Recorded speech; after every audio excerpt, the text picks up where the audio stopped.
할렐루야. 뒤에 통역을 해주십니다. 그래서 통역기가 필요하신 분들은 통역기를 사용해서 오늘 말씀을 함께 나누면 좋을 것 같습니다. 그럼 오늘 말씀 시편 139편 1절에서 12절 말씀 저 한 절씩 교독하도록 하겠습니다. 오 여호와여, 주께서 나를 살펴보셨으니 나를 아실 것입니다.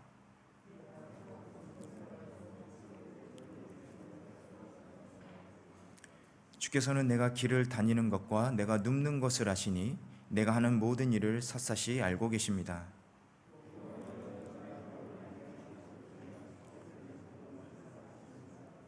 주께서는 나를 앞뒤로 둘러싸 주시고 내게 손을 얹으셨습니다. 잘하시다니 너무도 놀랍고 너무도 높아서 나는 이룰 수 없습니다. 내가 주의 영을 떠나 어디로 가겠습니까?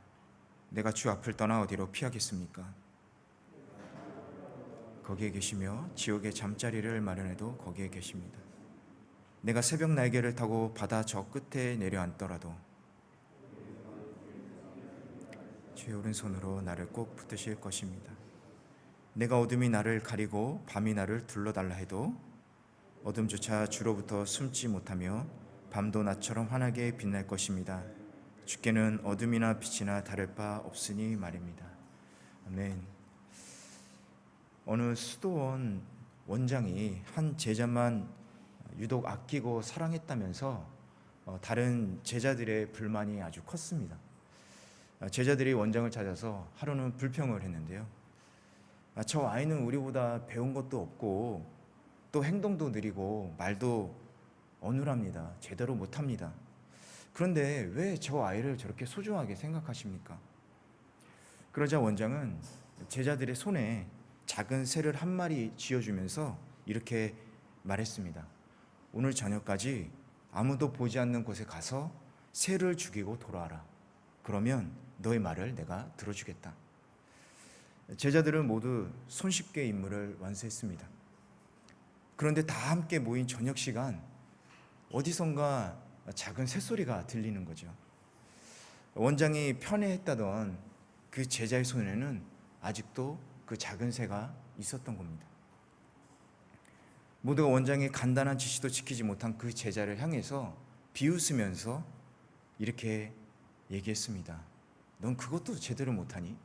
그렇게 쉬운 건데? 그런데 그 새를 가지고 있는 제자가 이렇게 얘기하는 거죠. 하루 종일 이곳 저곳을 다 돌아다녔지만 아무도 보지 않는 곳은 없었습니다. 제가 어디를 가든 하나님께서 저를 보고 계셨으니까요. 그 말에 들은 원장님은 빙긋 웃었습니다. 그리고 다른 제자들은 부끄러움에 고개를 떨구고. 그렇습니다. 하나님께서는 우리가 어디서 무엇을 하든지 다 알고 계십니다. 왜냐하면 우리와 함께 하시기 때문이죠. 하나님 앞에 서서 살아가는 것이 여러분 진정한 신앙생활입니다. 우리가 하나님 앞에 서서 살아가는 것이 진정한 신앙생활입니다. 오늘도 이 다윗의 고백을 통해서 하나님 앞에 서서 살아가는 신앙생활이 무엇인지 우리 함께 나눠보도록 하겠습니다. 오늘 말씀은 크게 두 부분으로 나눌 수가 있는데요. 먼저 1절에서 6절을 통해서 알 수 있는 것은 하나님은 전지하다라는 것입니다. 전지하다라는 것은 모든 것을 다 알고 있다라는 뜻이죠. 우리가 믿는 하나님은 전지하신 분이십니다. 할렐루야. 우리 다시 한번 1절에서 6절을 한번 읽어보도록 하겠습니다. 시작. 오 여호와여, 주께서 나를 살펴보셨으니 나를 아실 것입니다. 내가 앉고 서는 것을 아시고 멀리에서도 내 생각을 아십니다. 주께서는 내가 길을 다니는 것과 내가 눕는 것을 아시니 내가 하는 모든 일을 샅샅이 알고 계십니다.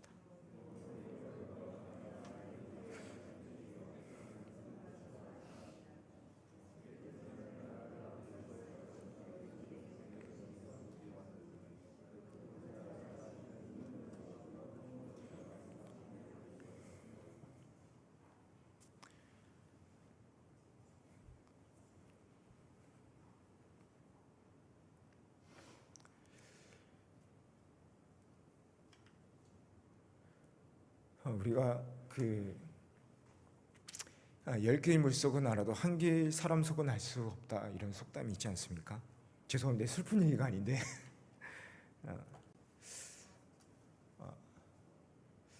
오늘 새벽에 참 하나님의 은혜가 충만하신 것 같습니다.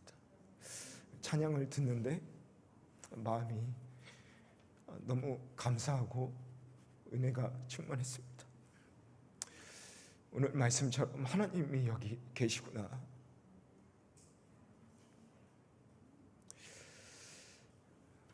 제가 너무 감사해서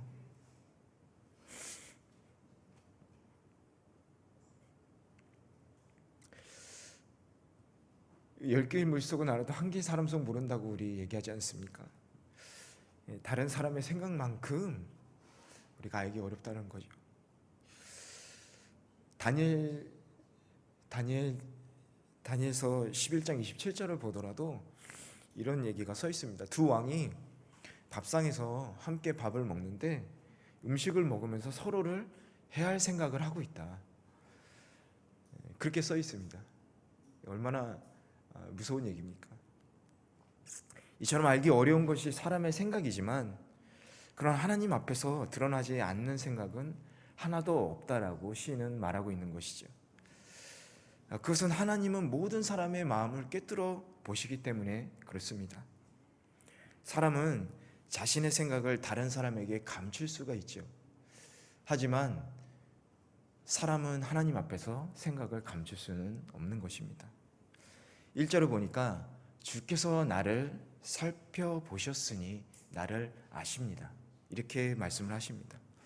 여기서 살펴보다라는 것은 이렇게 조사하고 탐지하는 것을 의미합니다. 마치 탄광에서 이 채광 작업을 하듯이 무언가를 이렇게 계속해서 캐내듯이 찾는, 이렇게 파헤치고 집중해서 이렇게 찾는 것, 그런 행위를 말할 때 이 살펴보다라는 표현을 쓰는 것이죠. 그렇게 살펴봐서 시인은 나를 아십니다. 하나님이 나를 그렇게 막 살펴보시니까 나를 아십니다. 의도적으로 집중해서 자세히 살펴보신 결과 하나님은 나를 아십니다, 이렇게 얘기를 하는 것이죠. 왠지 감시당하고 있는 거 아닌가, 이렇게 생각이 들 수도 있을 것 같습니다. 그러나 우리가 잘 생각해 보면 이 전지전능하신 하나님께서 무언가를 알기 위해서 뭔가 노력을 하실 필요가 있으실까요? 그럴 필요는 없지요. 막 찾고 그럴 필요는 없지요. 그런데도 이렇게 시인이 표현한 것은 하나님께서 시인을 향해 많은 관심과 특별한 애정을 갖고 있었기 때문에 이런 하나님의 마음을 아는 시인이 이런 표현을 쓰게 된 겁니다. 하나님과 시인이 아주 친밀한 관계에 있었고 또 인격적인 관계를 맺고 있었다는 것을 이 단어를 통해서 우리는 알 수 있는 것이죠. 얼마나 알고 계신지 앉고 서는 것조차도 알고 계신다. 이것은 모든 행동을 하나님께서 알고 계신다라는 의미입니다.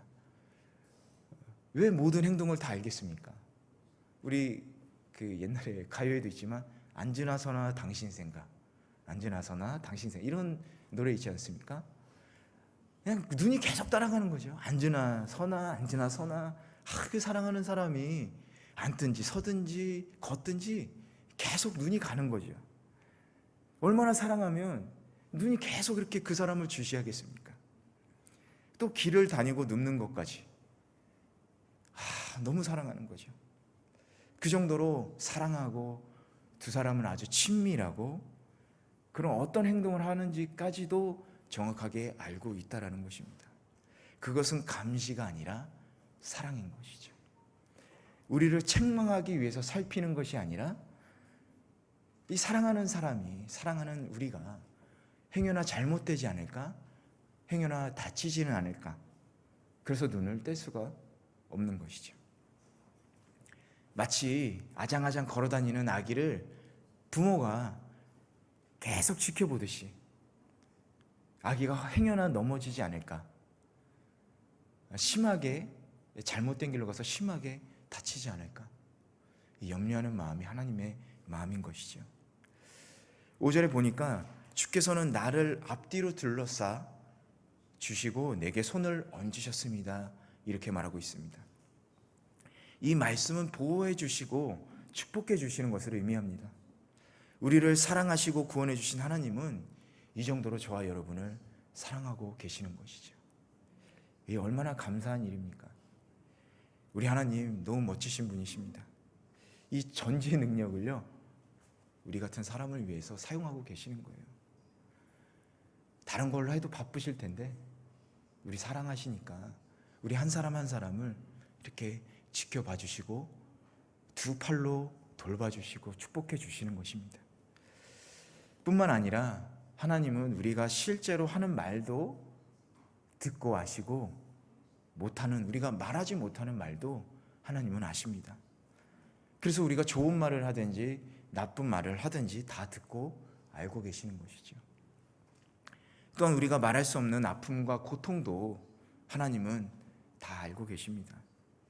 우리를 지으시고 생명을 주신 하나님, 우리의 행동뿐만 아니라 우리의 말과 또 우리가 할 수 없는 이 마음속의 생각, 말조차도 하나님은 알고 계시는 것이죠. 우리의 마음을 보시기 때문에 우리의 상한 마음의 아픔과 그리고 고통까지도 하나님은 그래서 위로해 주시고 그리고 사랑으로 어루만져 주시는 것입니다. 우리를 그 권능의 팔로 이렇게 끌어안아 주시고 우리의 등과 머리에 손을 얹으시고 쓰다듬어 주시는 거죠. 괜찮아. 괜찮아. 힘들었지? 내가 너를 많이 사랑한다. 이렇게 우리의 눈물을 닦아주시는 것이죠. 오늘도 지금 이 순간 하나님께서 여러분의 상한 마음과 또 지치신 몸을 위로해 주십니다. 그 하나님의 깊으신 사랑을 깨달은 시인, 그 사랑이 너무나도 놀랍고 너무 높아서 나는 하나님 계신 곳에 이를 수 없습니다. 이렇게 고백하는 것이죠.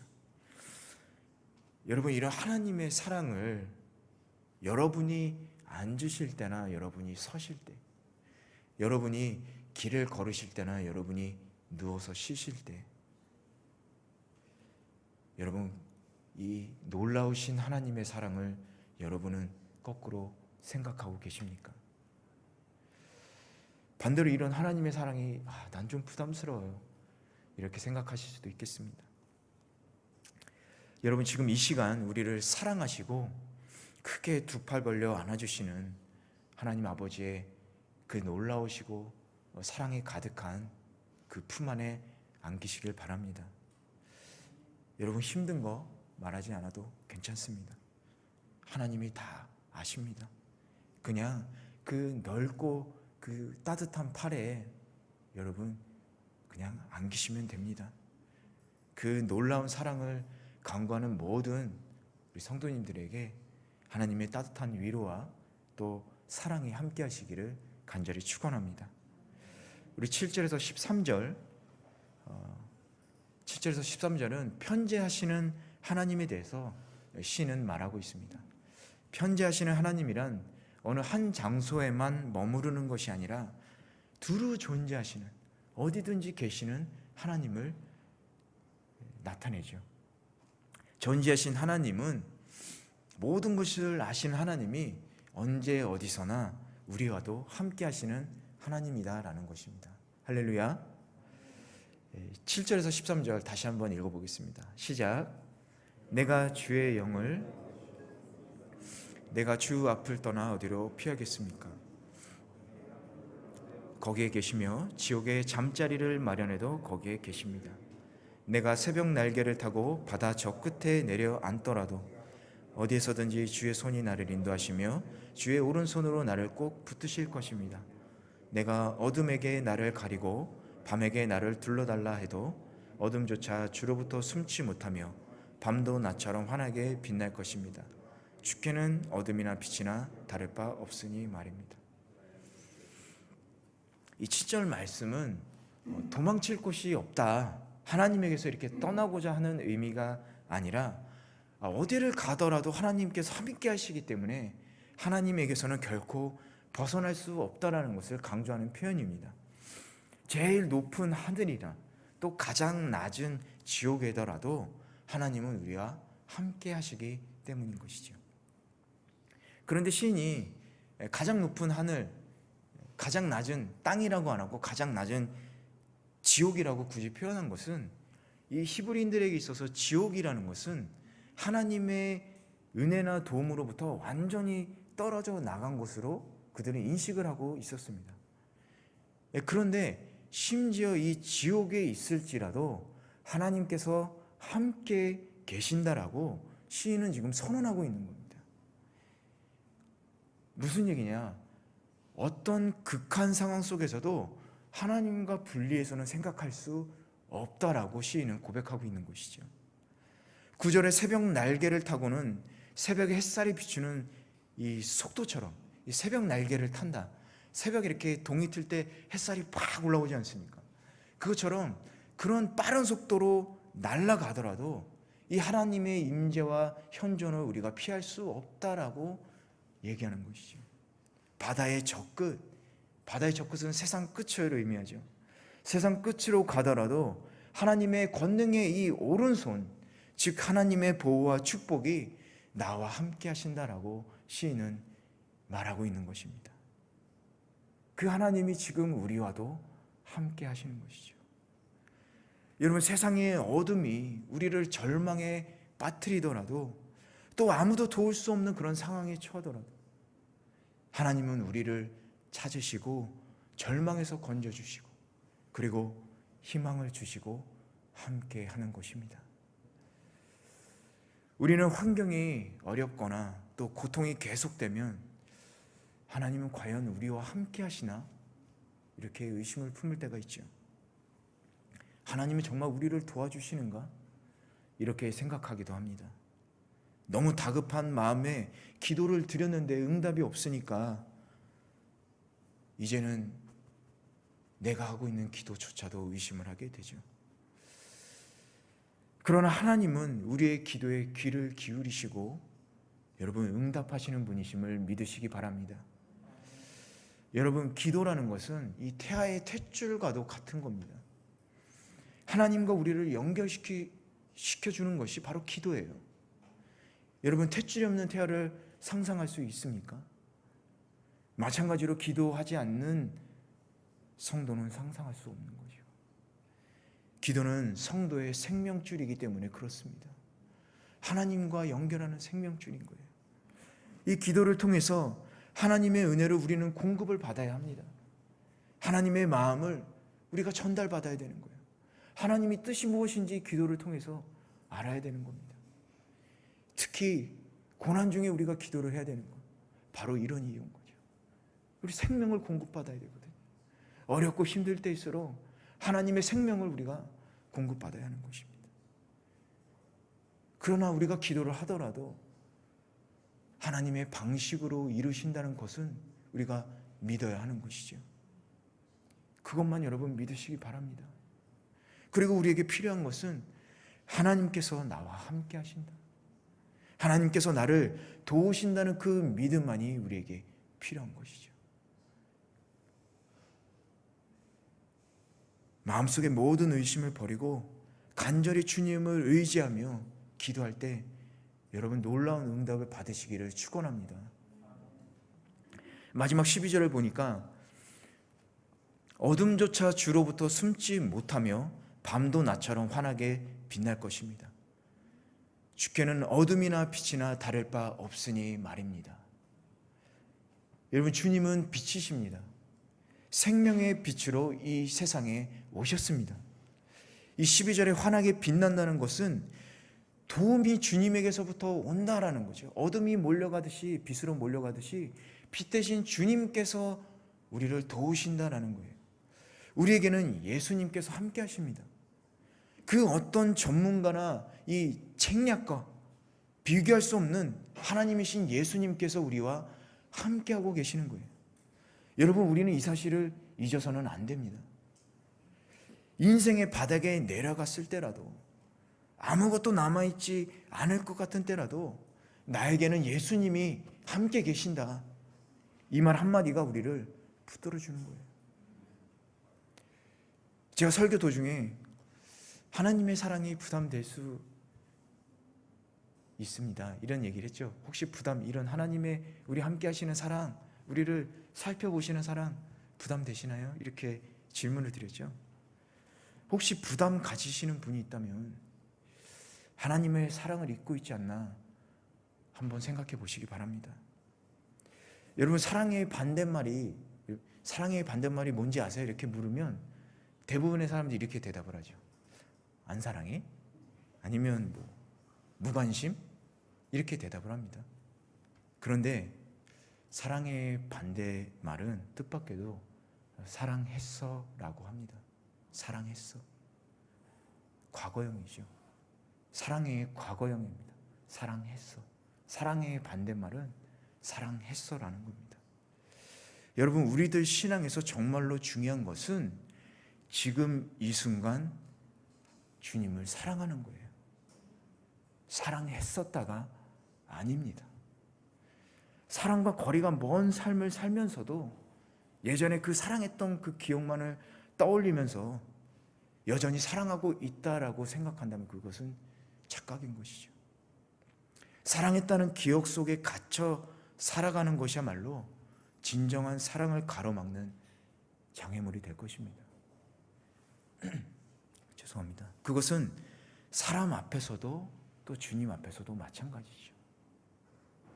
오늘 말씀을 통해서 우리가 주님의 사랑을 알 수 있는 것, 여러분, 왜 주님이 여러분 사랑하는지 알고 계십니까? 여러분이 정말 하나님은 나를 사랑하고 계셔, 어떻게 알 수 있습니까? 그것은 하나님께서 여러분을 과거에 사랑했던 것이 아니라 지금도 하나님이 여러분을 사랑하고 계시기 때문인 것이죠. 여러분을 사랑해 이렇게 얘기하세요. 사랑했었어가 아니라. 여러분, 그 사실을 잊지 마시고 기억하시기 바랍니다. 지금도 우리를 사랑하시는 주님께서 우리 앞에 서 계십니다. 그리고 우리 또한 그 주님 앞에 서 있다라는 사실을 여러분 기억하시기 바랍니다. 우리의 행동을 보시고 우리의 말을 들으시고 우리의 마음을 헤아려 주시는 주님이 지금 이 순간 우리와 함께하고 계십니다. 그런 주님을 여러분 사랑하십니까? 아니면 사랑했었습니까? 우리가 지금도 주님을 사랑한다면 우리는 주님 안에서 풍성한 사랑과 기쁨의 열매를 맺고 있으리라 믿습니다. 사랑하는 주님과 함께하면서 사랑과 기쁨의 열매를 여러분 맺으시기를 간절히 축원합니다.